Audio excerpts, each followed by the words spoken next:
Well, I'm back. This is part two of three-part installment on wellness. Parts one and two are informational. Part three, maybe showing some exercises. So that's what we'll be doing this morning. So we're talking about lifestyle changes that can affect your diet. I already mentioned this in the last video. When you are alone and sometimes feeling lonely or depressed can really trigger some binge eating. I know that's true with me. Under stress, food is something I crave even when I'm not hungry. I can talk about food, I can think about food, and instantly I become ravenous. So you may be the same way. But we find that in times where we're a little depressed or anxious, you may find yourself eating more. Going into this time of COVID, I'll call it that, when we all kind of limited our exposure to the outside world. We stopped going to places. We stopped going to restaurants. We stopped going everywhere. And thinking that this might be a great opportunity for us to lose weight and get in shape. We started eating some elaborate meals at home, and I gained like 14 pounds. And now I'm trying to work on that.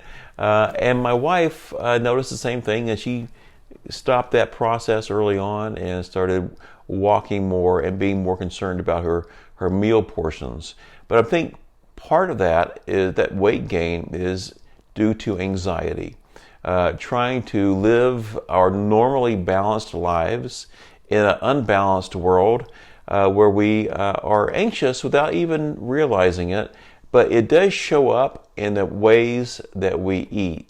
And when I say the way that we eat, it's the amounts, the frequency, and the kinds or types of food that we consume. Sometimes they're not as healthy as they should be. Well, loneliness and depression. Feeling down leads to overeating. It could trigger, again, a lot of overeating or binge eating. And sometimes we think it may be the antidote or the cure to loneliness or depression. But I assure you it's not. It can make the matters worse.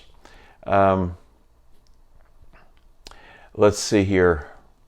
If you know somebody, I'll just add this in there. If you know somebody who is kind of sad or depressed, a bowl of homemade soup may not be a bad thing to drop by their house.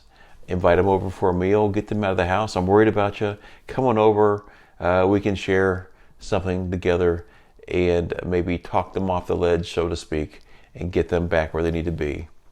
A lot of folks get depressed, not just because of being kind of restricted in our movements due to COVID-19, but there's also maybe due to a death in the family. And I know that when someone passes away, the response that family and relatives have usually is to just bombard that household with meals. Because maybe it kind of masks or takes away some of the anxiety, but I think it just moves it from one area and covers it up. It doesn't really deal with it directly, but be aware of that. But when we do eat, we need to be able to take charge of our health and having some basic skills in eating, but rather the types of food that we eat and types of food that we prepare. My wife has become an excellent cook, and she's mastered some great meals over the last 6 months of COVID-19. She's Googled, gone online, got recipes from friends, and has attempted to make things that I've never heard of before, and we have these elaborate meals. Some of them aren't as healthy as others, but they're all absolutely good.